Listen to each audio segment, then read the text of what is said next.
Hi అండి. నమస్తే. Welcome back to our channel. ఇవాల్టి మన రెసిపీ వచ్చేసి శనగలు అలాగే మక్కలతో చేసుకునే ఒక ఈవినింగ్ టైం స్నాక్స్ ఐటెము. ఈ స్నాక్స్ ఐటెంకి చాలా ఈజీగా, క్విక్‌గా అయిపోతుంది.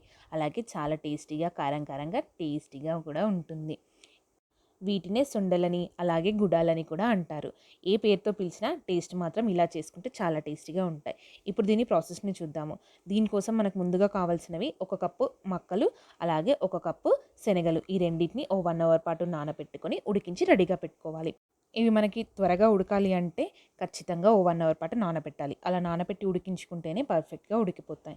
చూసారు కదా, చేత్తో ఇలా కాస్త ప్రెస్ చేస్తే కొంచెం పలుకు అనేది తెలియాలి.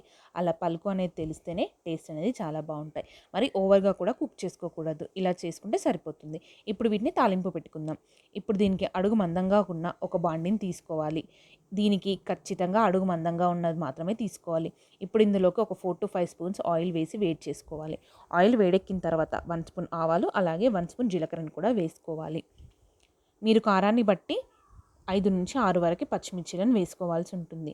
అలాగే ఒక మీడియం సైజ్ ఆనియన్ని సన్న ముక్కలుగా కట్ చేసి ఇందులో వేసుకోండి. ఓ రెమ్మ కరివేపాకును కూడా వేసుకొని ఓ 5 నిమిషాల పాటు ఫ్రై చేసుకోవాలి. ఆనియన్స్ కొంచెం ఫ్రై అయితే సరిపోతుంది. మరీ ఎక్కువ ఫ్రై అవ్వాల్సిన అవసరం లేదు. ఆనియన్స్ ఇలా కాస్త ఫ్రై అయిన తర్వాత వెల్లుల్లిపాయలని ఇలా చిన్న చిన్న ముక్కలుగా కట్ చేసి ఇందులో వేసుకోవాలి.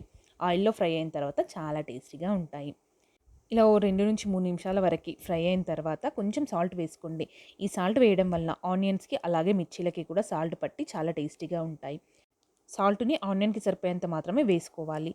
దీని తర్వాత సగం స్పూన్ వరకి పసుపును వేసుకొని కలుపుకోవాలి. ఇలా ఓ 2 నిమిషాల పాటు కలుపుకున్న తర్వాత మనం ముందుగా ఉడికించి పెట్టుకున్న శనగల్ని అలాగే మక్కల్ని ఇందులో వేసుకొని ఫ్రై చేసుకోవాలి. మనం వేసుకున్న తాలింపు మొత్తం ప్రతి ఒక్క గింజకి పట్టేంతలా కలుపుకోవాలి. అలా కలుపుకుంటేనే మనం ఉడికించి తీసుకున్నాం కదా, వాటిలో ఉండే వాటర్ మొత్తం ఎవాపరేట్ అయిపోతుంది. ఆయిల్ పట్టి చాలా టేస్టీగా ఉంటాయి. ఇలా 5 మినిట్స్ వరకు కూడా మధ్య మధ్యలో కలుపుకుంటూ ఫ్రై చేసుకోవాల్సి ఉంటుంది. ఎక్కడ కూడా మాయిశ్చర్ అనేది కాస్త కూడా తెలియకుండా ఉండాలి. అలా ఫ్రై అవ్వనివ్వాలి. చూసారు కదా, ఇలా ఫ్రై అవ్వాలి. ఇలా ఆయిల్ మనకి తెలుస్తుంది కదా, వాటర్ అనేది కంప్లీట్‌గా పోయి ఆయిల్ తెలిసేంత వరకి ఫ్రై చేసుకోవాలి. ఇప్పుడు ఇందులోకి ఉప్పు, కారంని వేసుకోండి. మీ రుచికి సరిపడినంత ఉప్పు వేసుకోండి. నేను 1 స్పూన్ వేశాను. అలాగే 1 స్పూన్ కారంని కూడా వేశాను. 1 స్పూన్ ధనియాల పొడి, అలాగే చిటికెడు చూసారు కదా, 2 వేళ్ళతో పట్టుకునే అంతలా మాత్రమే మసాలా పొడి వేసుకోవాలి. ఈ మాత్రం మసాలా పొడి వేస్తేనే టేస్ట్ అనేది చాలా ఉంటుంది. ఇది మీకు ఒకవేళ నచ్చకపోతే స్కిప్ చేయండి. కొంచెం టేస్టీగా, ఘాటుగా కావాలి అంటే మాత్రం మసాలా పొడిని వేసుకోండి. ఇప్పుడు వీటన్నింటిని కూడా ప్రతి ఒక్క గింజకి పట్టేంతలా కలపాలి. చూసారు కదా, ఇలా కంటిన్యూయస్‌గా కలుపుతూనే ఉండాలి ఓ 5 మినిట్స్ వరకి. ఇలా కలిపిన తర్వాత పైనుంచి సన్నగా కట్ చేసి పెట్టుకున్న కొత్తిమీరని వేసుకొని ఓ 2 నిమిషాలు కలిపేసుకోండి. ఇంతే, సింపుల్‌గా ఇలా కొత్తిమీర వేసుకొని కలుపుకొని ఓ 5 మినిట్స్ ఉంచుకున్నామంటే చాలు.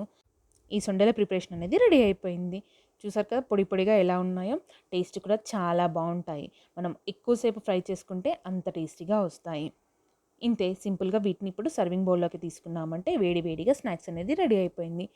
ముందుగానే మనం శనగల్ని అలాగే ఈ మక్కల్ని ఉడికించి రెడీగా పెట్టుకున్నామంటే 10 అంటే 15 నిమిషాల్లో ఈజీ స్నాక్స్ ఐటెమ్ రెడీ అయిపోతుంది.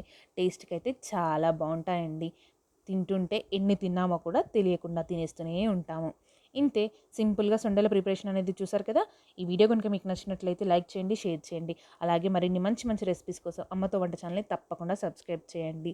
మరెన్నో మంచి మంచి రెసిపీస్ కూడా మన ఛానల్‌లో ఉంటాయి. ఓసారి విజిట్ చేయండి. తప్పకుండా సబ్స్క్రైబ్ చేయండి. Thanks for watching.